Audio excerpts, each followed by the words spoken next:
وقال اللہ تعالی فی القرآن المجید یا ایہا الذین آمنوا اتقوا اللہ۔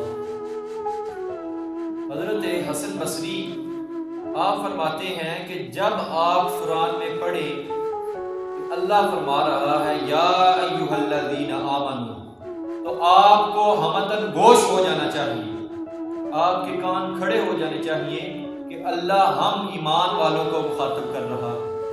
اے ایمان والوں، اللہ ہمیں مخاطب کر رہا ہے، یا تو اللہ ہمیں کسی کام کا حکم دے رہا ہے یا کسی کام سے روک رہا ہے۔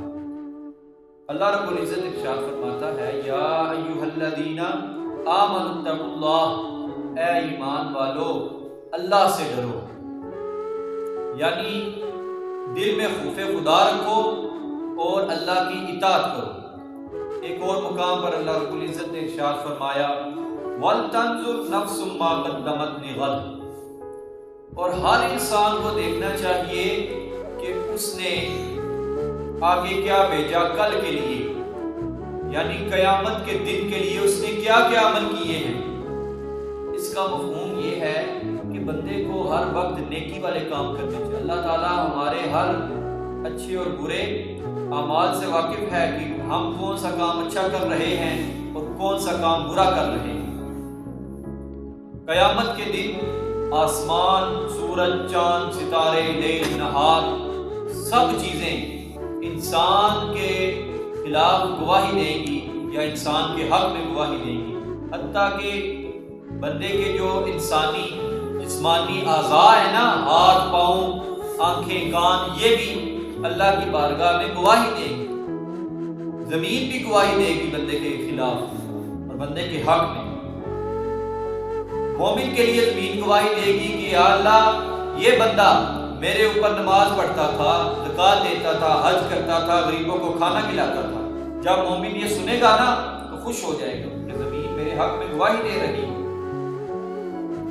اور منافق کے خلاف زمین گواہی دے گی، کافر کے خلاف زمین گواہی دے گی کہ یا اللہ اس نے میری مجھ پر شرک کیا، زنا کیا، یا اللہ تیری نافرمانی کی۔ قیامت کے دن جس بندے کا حساب اللہ نے لے لیا اس کے لیے ہلاکت ہی ہلاکت ہے۔ مومن کو چاہیے کہ وہ اپنے تمام اعضائے بدن سمیت اللہ سے ڈرتا رہے، اپنے تمام اعضائے بدن سمیت اللہ سے ڈرتا رہے۔ حضرت فقیہ ابو لیث سمرقندی آپ فرماتے ہیں کہ اللہ کے خوف کی علامت 7 اشیاء میں ظاہر ہوتی ہے۔ اللہ کے خوف کی علامت جو ہے وہ 7 اشیاء میں ظاہر ہوتی ہے۔ آپ فرماتے ہیں پہلی چیز ہے زبان۔ زبان کو جھوٹ سے بچائیں، غیبت سے بچائیں، بہتان تراشی سے بچائیں۔ زبان کو اللہ کے ذکر کی طرف لگائے رکھیں، اللہ کی یاد کی طرف، حضور پر درود و سلام پڑھتے رہیں۔ حضور رحمت عالم صلی اللہ علیہ وسلم نے ارشاد فرمایا کہ زبان کی وجہ سے لوگوں کو اوندے منہ، الٹے منہ جہنم میں پھینکا جائے گا، زبان کے گناہ کی وجہ سے۔ چیز آپ فرماتے ہیں دل۔ دوسری چیز کیا ہے؟ آپ فرماتے ہیں دل میں کسی کے لیے عداوت نہ ہو، بغض نہ ہو، حسد نہ ہو۔ دل میں کسی کے لیے عداوت نہ ہو، بغض نہ ہو، حسد نہ ہو، محبت ہو دوسروں کے لیے دل۔ کیونکہ جو حسد ہے نا وہ دل کے امراض میں سے سب سے بڑا مرض ہے، سب سے برا مرض ہے اور سب سے بڑا مرض ہے جو حسد ہے۔ نبی پاک صلی اللہ علیہ وسلم نے ارشاد فرمایا کہ حسد نیکیوں کو اس طرح کھا جاتا ہے جس طرح آگ لکڑی کو کھا جاتی ہے۔ تیسری چیز آپ نے ارشاد فرمایا نظر کو حرام سے بچاؤ، نظر کو حرام سے بچاؤ۔ اور اگر آپ نے آنکھوں سے دنیا کی طرف دیکھنا ہے تو عبرت حاصل کرنے کے لیے دیکھو، نہ کہ دنیا کی جو خوبصورتی ہے اسے دیکھ کر اس میں گم ہو جاؤ۔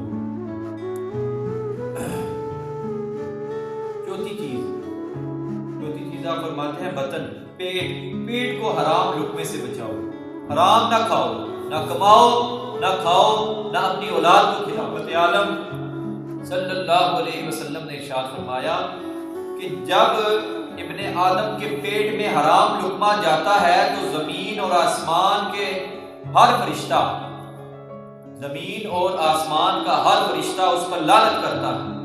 اگر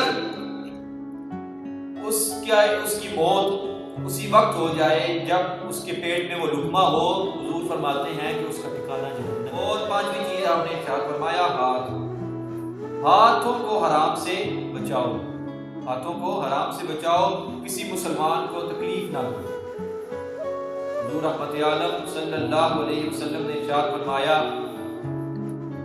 اللہ تعالیٰ نے جنت میں ایک سبز موتی سے ایک گھر تیار کیا ہے، سبز پتھر سے اللہ تعالیٰ نے ایک گھر تیار کیا ہے، اس گھر کے اندر 70,000 گھر ہیں اور ہر گھر کے اندر 70,000 کمرے ہیں۔